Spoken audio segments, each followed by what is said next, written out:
아침이 되매 다윗이 편지를 써서 우리아의 손에 들려 요압에게 보내니 그 편지에 써서 이르기를 너희가 우리아를 맹렬한 싸움에 앞세워두고 너희는 뒤로 물러가서 그로 맞아 죽게 하라.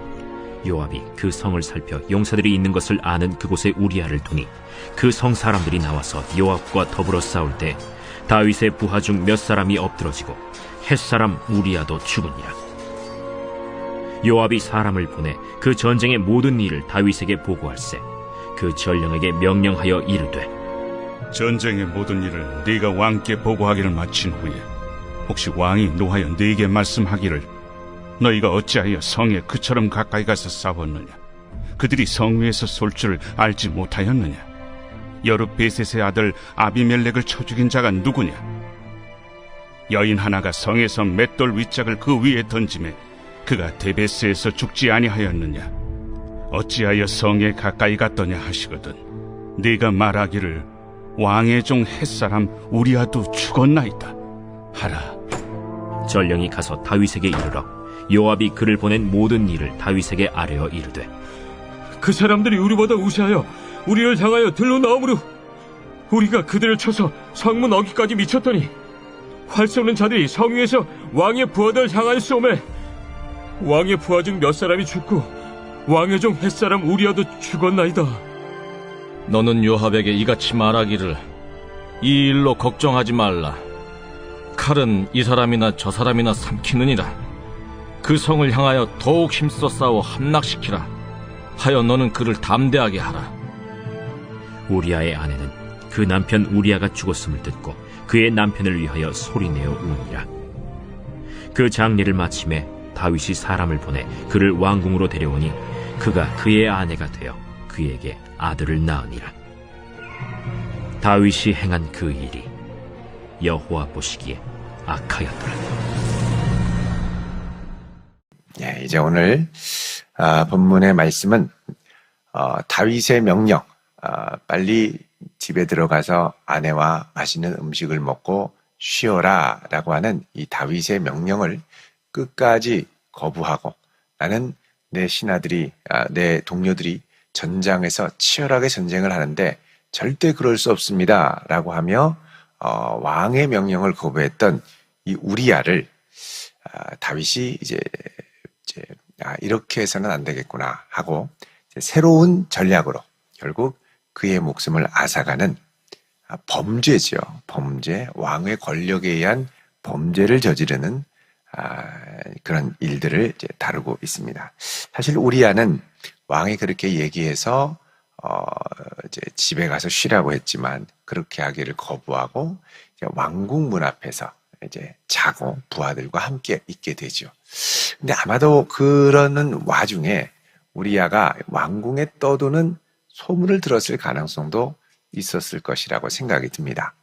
왜냐하면 이제 다윗 왕이 사람을 보내서 우리아를 데려오고 그리고 우리아와 동침을 했던 것, 또 사람을 보내서 다윗에게 임신 사실을 알렸던 것. 자, 여기에는 그냥 다윗과 직접 간 게 아니라 항상 보냈던 사람들이 이제 중간에 있었기 때문이죠. 그래서 그런 사람들이 항상 개입을 하며 그렇게 되면 사실은 뒤에서는 웅성웅성 됐을 가능성이 큽니다. 만약에 우리아의 귀에 이 사실이 들어갔다라고 하면 우리아는 왕에 충직한 신하이지만 자기 아내가 그렇게 된 것에 대해서 상당히 당황을 했을 뿐만 아니라 이것을 자신에게 덮어 씌우려고 하는 왕의 이 계략까지도 눈치를 챘을 가능성이 있고 그래서 자신은 왕이 의도하려는 그 일로 말려들기를 거부하지만 그러나 왕에게 대놓고 들이받는 것이 아니라 끝까지 충직한 신하로 남아있기를 참 이 우리아도 마음이 어려웠을 것이라고 생각을 합니다. 자, 그런데 그 다음날 아침에 다윗이 편지를 써서 우리아의 손에 들려서 요압 장군에게 보내라 그러죠. 그러면 이 편지의 내용이 무엇일까? 이제 우리아가 어느 정도로 그 정황을 파악했느냐에 따라 우리아도 이 편지의 내용을 직감했을 수도 있고 몰랐을 수도 있었을 겁니다. 어쨌든 간에 다윗이 끝까지 이제 집으로 돌아가기를 거부하는 우리야를 더 이상 추궁하지 않고 더 이상 그에 대해 물어보지 않고 그 다음에 내가 이걸 거부하면 내가 다른 수를 쓰겠다. 그러면서 우리야가 우리야를 이제 자신의 손이 아닌 요압 장수에게 계략을 알려줘서 그를 전장에서 죽도록. 그러니까 지금 이제 다윗이 범죄한 이후에 지금 계속해서 하려고 하는 건 뭐냐면 이걸 이제 하나님 앞에 드러내어 회개하는 게 아니라 이 상황을 왕이기 때문에 어떻게든 무마시키고 죄를 드러나지 않게 하고 어떻게 보면 완전 범죄로 이 사건을 마무리하려고 하는 이제 악한 마음이 드는 거죠. 그러면서 이제 어떻게 하면 사람들의 눈에 띄지 않고 완전 범죄를 저지를까? 그러니까는 이제 그 다음부터 이제 자꾸 잔머리가 이제 돌아가면서 모든 것을 자기의 통제 안에서 처리하려고 하는. 자, 그러면서 다윗은 실질적인 삶에서는 하나님의 손길을 제외하는 무신론자로 변해가는 것을 알 수가 있습니다. 실천적인 무신론자죠. 내가 하나님을 알고 인정한다고 하지만 모든 상황을 내 범위와 통제 안에 딱 가두고 통제를 벗어나면 불안해하고 힘들어하고 어떻게든 막 하려고 하는 이런 사람들의 특징은 하나님께 기도하지 않죠. 여러분, 이 지금 사건 이후로 다윗이 기도하는 장면이 전혀 등장하지 않습니다. 전혀 기도하지 않고 내 생각과 내 사고 안에 이 모든 것을 통제하려고 하고 이 통제를 통해서 결국은 내 죄를 덮어버리려고 하고 그러니까 하나님께는 더 가까이 나가지 않게 되고 그러니까 사람들을 동원해서 더 악한 일만을 이제 꾀하려고 하는 그래서 달콤한 죄의 대가가 점점 이것을 덮게 하기 위하여 벌이는 이 일들이 커지는 것을 알 수가 있습니다. 사실은 이럴 때는 하나님 앞에 납작 엎드려야 되는데 다윗은 아직까지 이것은 내 이 컨트롤 안에 내 힘의 범위 안에서 통제할 수 있다고 생각을 하죠. 근데 이 다윗은 모든 것을 자신이 통제할 수 있다고 생각을 하지만 자신이 통제한다고 생각하는 것 안에 사실 통제할 수 없는 거대한 힘이 있다라는 것. 그러니까 악은 발휘되는 순간부터 내 통제 안에 있는 것 같지만 점점 갈수록 이 통제하기가 어려워지는 특성이 있습니다. 그래서 요한계시록 같은 데도 보면 이 음녀가 7머리 10뿔난 짐승을 타고 다니는데 나중에 되면 어떻게 되냐면 7머리 10뿔난 짐승이 이 음녀를 잡아먹지요. 한 통속이 돼서 가는 것 같은데 어느 순간 한쪽이 다른 한쪽을 완전히 짓누르게 되는 겁니다. 자, 요압에게 뭐라고 편지를 써서 보내냐면 15절에 너희가 우리야를 맹렬한 싸움에 앞세워두고 너희는 뒤로 물러가서 그로 맞아 죽게 하라. 자, 치열한 전장에 군사들을 들고 쫙 갔다가 적들이 이제 막 공격을 하면 그럼 어떻게 해요? 후퇴하는데 다 들리게 후퇴가 아니라 우리야가 안 들릴 정도로 자기들끼리만 신호를 해서 싹 빠져나가라는 겁니다. 그럼 우리야 혼자 나오면 어떻게 돼요? 집중 공격의 대상이 되겠죠. 그럼 죽는다는 겁니다. 그러니까 이 다윗은 간접적 살인을 지시하는 거죠. 자, 16절에 요압이 그 성을 살펴 용사들이 있는 것을 아는 그곳에 자, 용사들 아주 잘 싸우는 군사들이 있는 적진의 성 쪽으로 우리야를 두게 되고 그 성 사람들이 나와서 요압과 더불어 싸울 때 다윗의 부하 중 몇 사람이 엎드려지고 햇사람 우리야도 죽으니라. 자, 치열한 전쟁 가운데 나갔다가 우리야를 죽게 하는데 우리야를 죽게 하기 위해서 함께 있던 부하 몇 사람도 같이 엎드러져 죽게 했다라는 겁니다. 원래 다윗의 명령은 뭐였느냐? 싹 빠지고 우리야만 죽게 해라. 근데 요압은 이걸 받고서는 어떻게 실천하느냐? 같이 용맹한 장수들을 몇 명 더 데려갔다가 그 사람들도 우리야 때문에 그냥 더불어 덩달아 죽게 만드는 거죠. 그리고 빠져나오는 겁니다. 왜 이렇게 했을까? 여러분, 이것은 요압이 자기의 안위를 보존하기 위한 마음이 있습니다. 자, 생각해 보십시오. 전장에 나가 싸웠는데 뭐 치열하게 싸우다가 우리아 빼고 다 빠져라. 그러면 우리아만 죽게 되면 누구나 봐도 이거는 너무했다라는 생각이 드는 거죠. 우리아가 너무한 사람이 되는 거예요. 아니, 요압이 너무한 장수가 되는 거죠. 그러면 틀림없이 이 요압의 리더십에는 타격이 있습니다. 어떻게 그 한 사람만 이 표적을 해가지고 타겟팅을 해서 그 사람만 죽게 만드느냐는 거죠. 그러니까 요압은, 그러니까 여러분, 이 다윗이 보내서 자기 뜻대로 할 것 같지만 이 명령을 받는 사람은 자기의 안위가 보존되는 한에서 그 명령을 하지, 그거에 직접적으로 충돌을 하면 어떻게든 그 책임을 면피하기 위해서 살짝 덮어서 그냥 가는 겁니다. 결국은 자기 이 안위를 보존하기 위해 가지만 다윗의 뜻에는 전혀 100% 실행을 하지 않게 되는 거죠. 살짝 덮어서 싹 빠지게 되는 겁니다. 자, 이렇게 되면 다윗의 명령을 100% 실행하지 않으니까 다윗이 화를 낼 수 있겠죠. 자, 근데 여기서 요압은 한 수를 더 뜹니다. 어떻게 하냐면 18절에 사람을 보내서 그 전쟁의 모든 일을 다윗에게 보고하게 합니다. 자, 그런데 전령한테 뭐라 그러냐면 전쟁의 모든 일을 왕께 보고해라. 다 보고하면 다윗이 화를 낼 거라는 말입니다. 왜 무고한 다른 장수들도 같이 죽게 했고 그 뛰어난 장수들의 목숨을 아깝게 피를 흘리게 했느냐? 이렇게 할 수 있죠. 그런데 그렇게 하고 나서 왕이 노해서 어찌하여 그렇게 성에 가까이 했느냐? 그들이 성 위에서 쏠 줄을 알지 못했느냐? 화살을 쏠 줄 알지 못했느냐? 그러면서 만약에 다윗이 이렇게 얘기를 할 수 있다는 겁니다. 그건 뭐냐면 여룻베셋의 아들 아비멜렉을 쳐 죽인 자가 누구냐? 자, 사사기에 나오죠.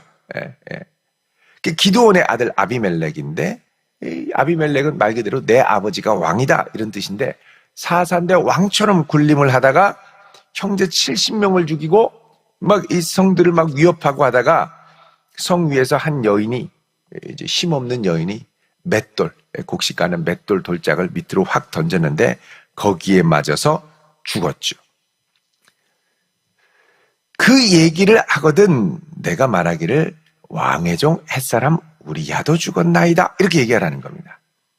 그러니까 이 여인의 이야기는 다윗이 군사훈련을 할 때 강조했던 부분일 수도 있고 다른 한편으로는 요압이 이 얘기를 하게 된다는 건 뭐냐? 다윗이 혹시 이 얘기를 하거든 그 다음에 우리아가 죽었습니다 하고 얘기하라는 겁니다. 그러니까 실수에 대해서 다윗이 분노하고 뭐 거품을 물고 왜 그랬냐고 그럴 줄 몰랐냐고 하면 우리아도 죽었습니다 이렇게 얘기하면 조용해진다는 거죠. 자, 그럼 이렇게 되면 어떻게 되느냐?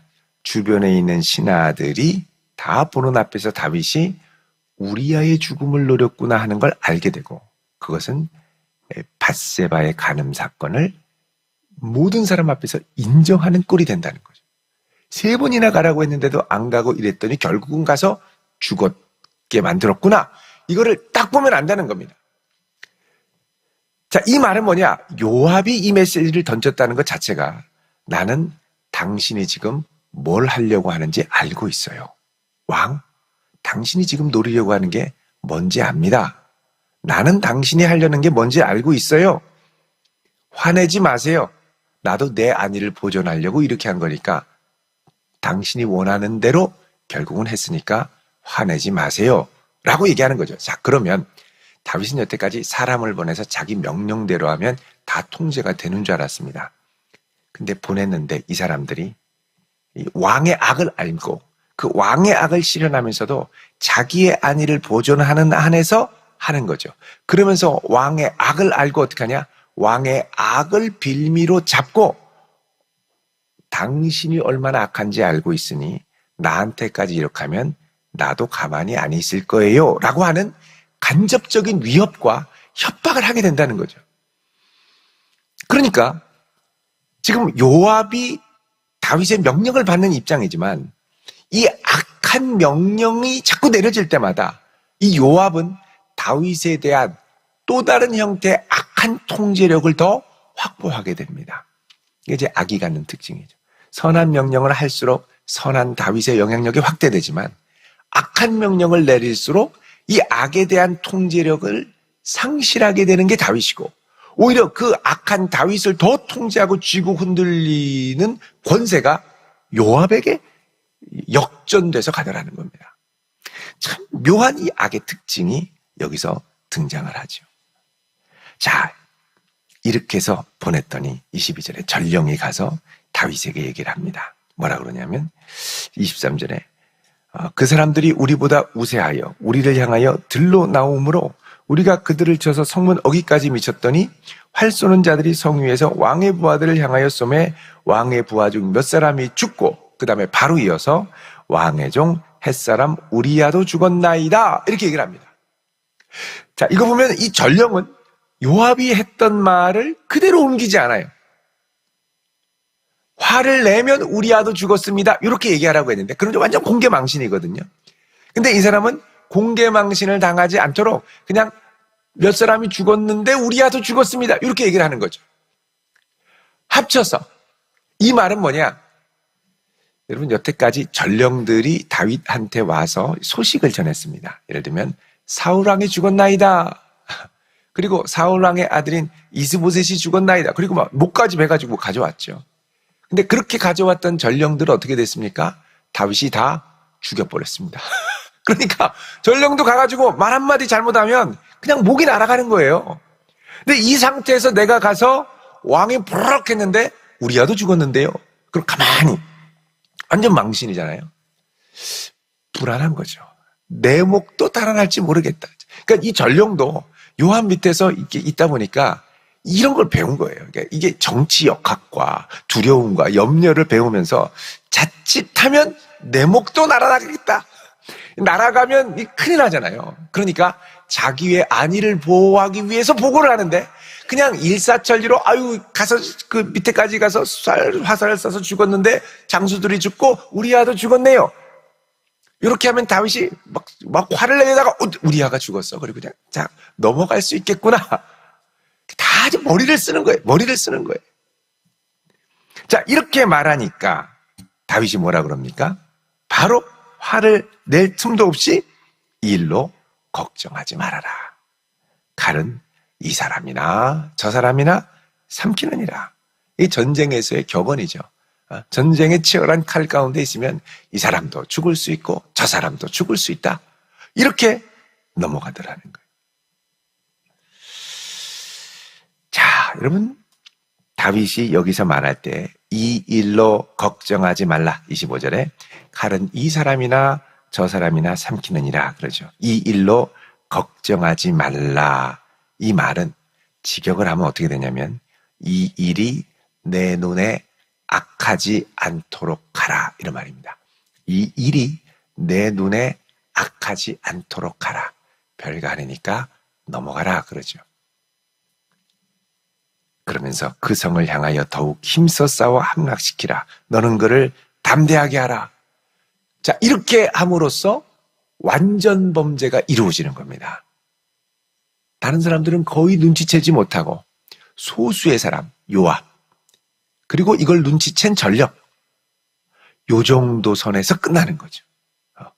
그냥 안타깝게 우리야가 죽었어, 이러고 끝나는 거죠. 자, 24절에 우리야의 아내는 그 남편 우리야가 죽었음을 듣고 소리내어 옵니다.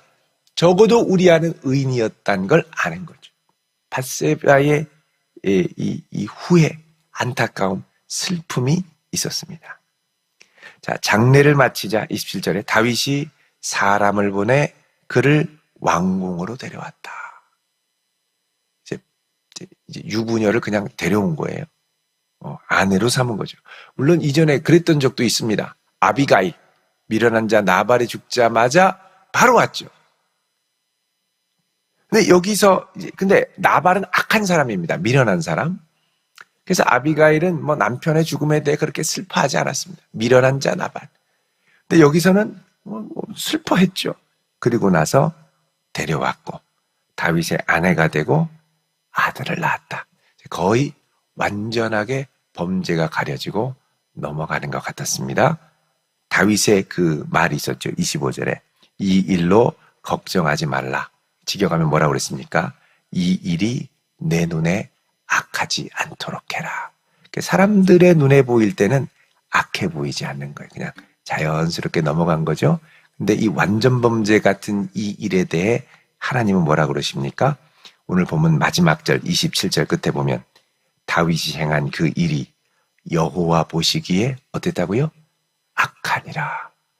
하나님 보실 때는 아니라는 거예요. 이게 무서운 겁니다. 권력자의 완전 범죄가 다 그대로 덮여지고 이제 끝나는 것 같은 그때에 하나님은 이것을 보시고 악하게 여기셨고, 이게 하나님의 눈앞에서는 절대 그냥 넘어갈 수 없는 것이었습니다. 자, 이 일을 통해 다윗은 이웃의 아내를 탐냈고 간음을 했고 살인을 했고 이웃 아내를 훔쳐가는 도둑질을 했고 거짓 증거를 했죠.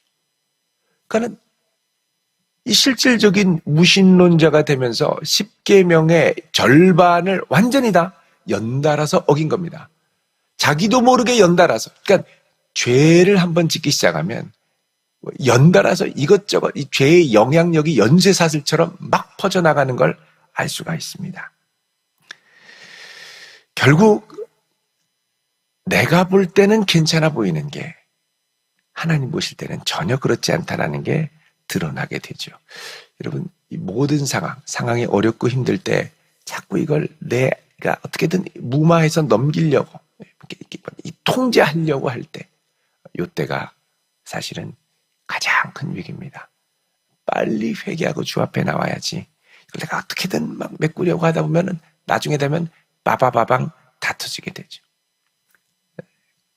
그 과정, 내가 통제하려는 그 과정에 하나님이 보이지 않습니다. 그래서 우리는 이렇게 위기 가운데 주 앞에 나와 무릎을 꿇고 하나님께 애통해하며 나를 긍휼히 여겨달라고 무릎을 꿇고 다시 서야 되겠죠. 이런 우리는 하나님의 은혜에서 멀어지면 욕망에 충실하게 살 수밖에 없습니다. 하나님께 가까이 해야 이 모든 것들을 이기며 하나님을 바라보며 나아갈 수 있죠. 늘 우리의 시선이 하나님을 향하여 하나님 보시기에 어떠할까를 깊이 고민하며 기도하며 나아가는 그런 복된 성도 되시기를 주의 이름으로 축원드립니다. 기도하겠습니다. 거룩하신 아버지 하나님, 늘 하나님의 시선 앞에 저희들을 세워주시고 하나님 보시기에 충성된 주의 백성들, 주의 종들이 되게 하옵소서. 예수님의 이름으로 기도드립니다. 아멘.